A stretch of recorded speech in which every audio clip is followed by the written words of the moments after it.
விஜய் வந்து கடுமையா விமர்சனம் பண்ணியிருக்காருன்னா, இந்த விவசாயிகளுக்கு நெல் கொள்முதல் பண்றதுக்கு ரூ. 40 லஞ்சம் வாங்கியிருக்கிறதா சொல்றாரு. ஆ, தமிழ்நாடு முதலமைச்சருடைய ஊரே கருவாடா காய்ஞ்சிருக்குன்னு சொல்றாரு. ஆ. திருவாரூர் ஓடாத தேர ஓட வச்சவரு கருணாநிதி. ஆனா, அவங்களுடைய பையன் தமிழ்நாடுங்கிற தேர ஓட விடாம வச்சிருக்கிறதா கடும் விமர்சனத்த முன் வச்சிருக்கிறாரு. எப்படிண்ணா ஆ. பார்க்குறீங்க? நான் இப்ப நீங்க எல்லா கேள்வியும் கேட்டுவிட்டீங்க. ஃபர்ஸ்ட் நீங்க கேட்டது இந்த ரூ. 40 நெல்லுக்கு வாங்குறதா சொன்னீங்க. ஆமா, ஆமாங்க. ஒரு சில பகுதிகள்ல வந்து அந்த டிபிசில லோடுமேன் வாங்குறாங்கன்னு வச்சுக்கோங்க. ஆ.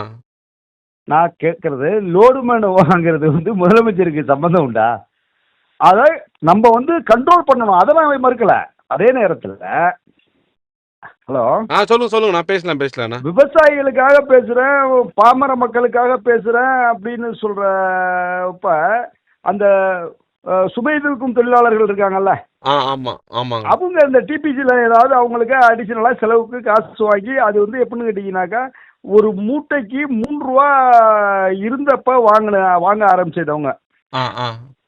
ஒரு மூட்டைக்கு ரூ. 3ங்கிறது அதிமுக ஆட்சியில எல்லாம் இருந்தது மூட்டைக்கு ரூ. 3.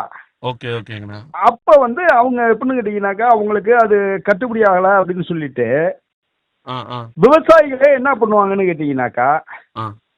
விவசாயிகள் வந்து நெல்லே குடுப்பாங்க. ஒரு ஒரு மூட்டை நெல்ல வச்சுக்க அப்படின்னு குடுத்துட்டு வருவாங்க. காசு குடுப்பாங்க. அது வந்து எப்படின்னா, அந்த லோடுமேனுக்கு. ஓ! சரி, சரிங்கண்ணா. இப்போ அது அத எவ்வளவுக்கு எவ்வளவு தவிர்க்க முடியும் அப்படிங்கிறதுனால தான் 3 மடங்குக்கு மேல ஏத்தி ரூ. 10 மூட்டைக்கு இப்ப குடுக்குறோம். 40 கிலோ மூட்டைக்கு. ஓ! சரி, சரிங்கண்ணா.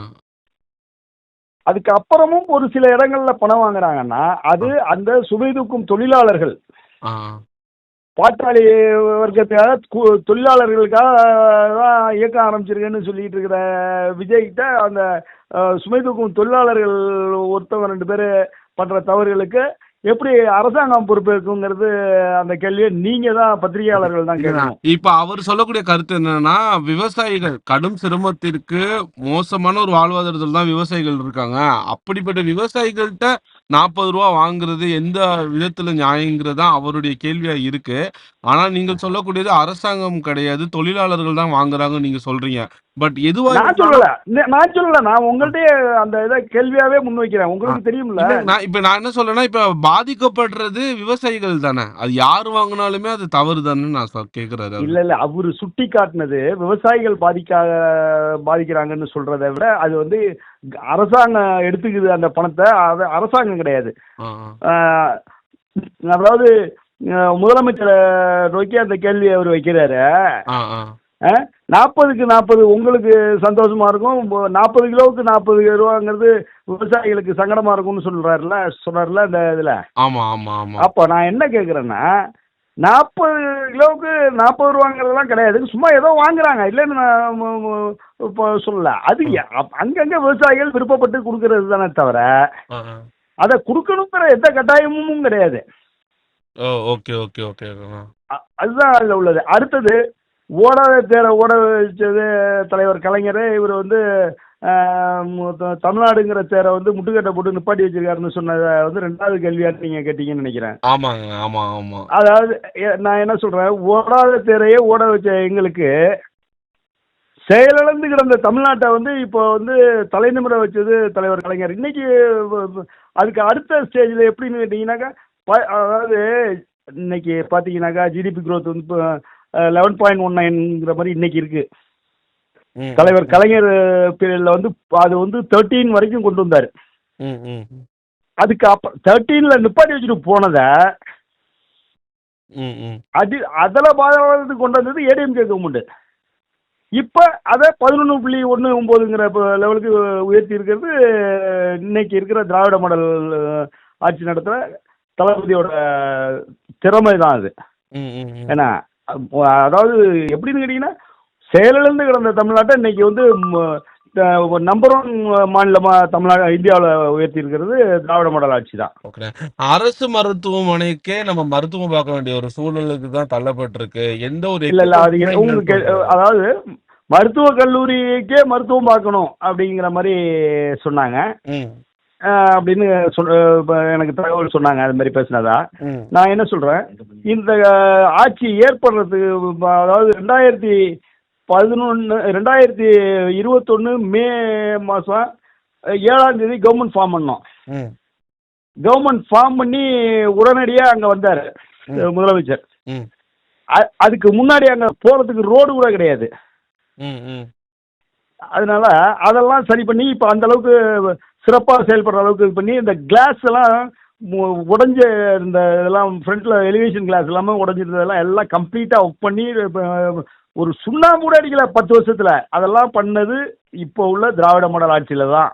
ஆனா இப்ப ஏன்னா கடந்த காலங்கள்ல அதிமுக ஆட்சி இருந்தாலுமே அங்க திமுக சட்டமன்ற உறுப்பினரா இருந்தது நீங்க தானே. அதுக்கான எதுவும் போராட்டி எதுவும் வாங்கலாம் முடியலையா அங்க எதுவும் சரி செய்யறதுக்கெல்லாம்? அதிமுக ஆட்சியில போராடி இந்த திமுக எம்எல்ஏ வாங்கியிருக்க முடியுமா திருவாரூருக்குங்கிறத யோசிச்சு பாருங்க. திருவாரூருக்கு 10 வருஷத்துல என்ன பண்ணுனாங்க அப்படிங்கிறத மட்டும் நீங்க யோசிச்சு பாருங்க. அந்த 10 வருஷம் கவர்மெண்ட்ல இன்னைக்கு ரோடை பத்தி பேசுறவரு அந்த ரோடுக்காக சாலையில 4-5 மணி நேரம் சாலையிலே உட்கார்ந்து வர்த்தகர்கள் பொதுமக்களோடு சேர்ந்து போராட்டம் பண்ணி தான் அந்த ரோடே இப்போ ரெடி பண்ணியிருக்கிறோம். இன்னைக்கு அவர் இந்த அளவுக்கு போகிற ரோடு இருக்க அந்த ரோடை ரெடி பண்ணது அவ்வளோ பெரிய போராட்டம் பண்ணி தான் பண்ணியிருக்கிறோம். அது மாதிரியான இதுக்கு தான் பண்ண முடியும். கண்டிப்பாண்ணே. இப்போ இவரு விஜய் விவசாயிகளுக்காக முன்வைக்கப்பட்ட கோரிக்கைகள்லாம் எதிர்காலங்களில் சரி செய்யலாமா? வாய்ப்பு இருக்குங்களாண்ணா? என்னங்க கோரிக்கை சொன்னாரு விவசாயிகளுக்காக? அந்த அமௌண்ட் கொள்முதல் பண்றதுல ஊழல் சொன்னாரு. சாலை வசதி ரொம்ப மோசமா இருக்குன்னு சொல்லியிருக்காரு. ஏங்க விவசாயிகள்னு சொல்லிட்டு நீங்க கேட்ட கேள்வியவே திருப்பி கேட்குறீங்க. அதுதான் இல்ல இப்ப அந்த தொழிலாளர்கள் வாங்குறாங்கன்னு சொல்றீங்களே, அதை எதுவும் கண்ட்ரோல் பண்ண முடியாதான்னு தான் நான் கேள்வி. இல்ல ஒரு சில பகுதிகளில் வாங்குறாங்கன்னாக்கா அதை விவசாயிகளே முன்வந்து கொடுக்குறாங்க. எப்படின்னு கேட்டீங்கன்னா அதுல விவசாயிகள் நெல்லை கொண்டாந்து போட வர்றப்ப ஏங்க விவசாயிகளை பொறுத்தவரை அந்த காலத்துலேருந்தே ஆரம்ப காலத்துலேருந்தே விவசாயிகளுக்கு ஒரு பழக்கம் இருக்குங்க. அறுவடை அன்னைக்கு பார்த்தீங்கன்னாக்கா அவங்கள்ட்ட வேலை பார்த்த தொழிலாளிகள்லாம் சும்மா ஒரு இது மாதிரி டிப்ஸ் மாதிரி நெல் கொடுக்கறதுங்கிறது ஆண்டாண்டு காலமாக வழக்கத்தில் வச்சிருக்கிறது. விவசாயிகளோட பெருந்தன்மை அது. ஏன்னா தொழிலாளர்களுக்கெல்லாம் பார்த்தீங்கன்னாக்கா களத்துலேருந்து அள்ளி நெல் கொடுப்பாங்க, டிப்ஸ் மாதிரி கொடுப்பாங்க. அது மாதிரி எப்படின்னு கேட்டிங்கன்னா அது மாதிரியான பழக்கத்துக்கு வந்தது தான் இந்த டிபிசியில் இந்த சுமை தூக்கும் தொழிலாளர்களுக்கு காசு கொடுக்கறதுன்னு. டிபிசியை ஆரம்பித்தது முத்தமிழறிஞர் தலைவர் கலைஞர் தான். நேரடி நெல் கொள்முதல் நிலையங்களை அதெல்லாம் அவருக்கு தெரியாதுன்னு நினைக்கிறேன் பேசுறதுக்கு. இன்னைக்கு உள்ளது பொருளாதார ரீதியா நம்மளோட வளர்ச்சிங்கிறது எந்த இதில் அதிமுக ஆட்சி காலத்தில் எப்படி இருந்துச்சு, இப்போ 11.19ங்கிற அளவில் உயர்த்தி இருக்கிறோங்கிறது ஒன்று. அப்படிங்கிறப்ப அதுக்கு நான் அவர் சொன்னது தவறுங்கிறதுக்கு நான் அதை சொல்கிறேன். அது மாதிரி பார்த்தீங்கன்னாக்கா ஏன்னா 32 மில்லியன் இருந்ததை 52க்கு கொண்டு வந்திருக்கிறாரு. அதாவது 100% அப்படியே ரைஸ் பண்ணியிருக்காரு ஏடிஎம்கே கவர்மெண்ட்டுக்கும் டிஎம்கே கவர்மெண்ட்டுக்கும். இது எல்லாம் இருக்கிறப்ப இதில் விமர்சனம்னா எதையாவது சொல்லிட்டு போகிறதுக்கெல்லாம் பதில் சொல்லணும்னு எங்கள்கிட்ட நீங்கள் கேள்வி கேட்குறீங்க. என்ன பண்ணுறதுன்னு தெரியல எங்களுக்கு.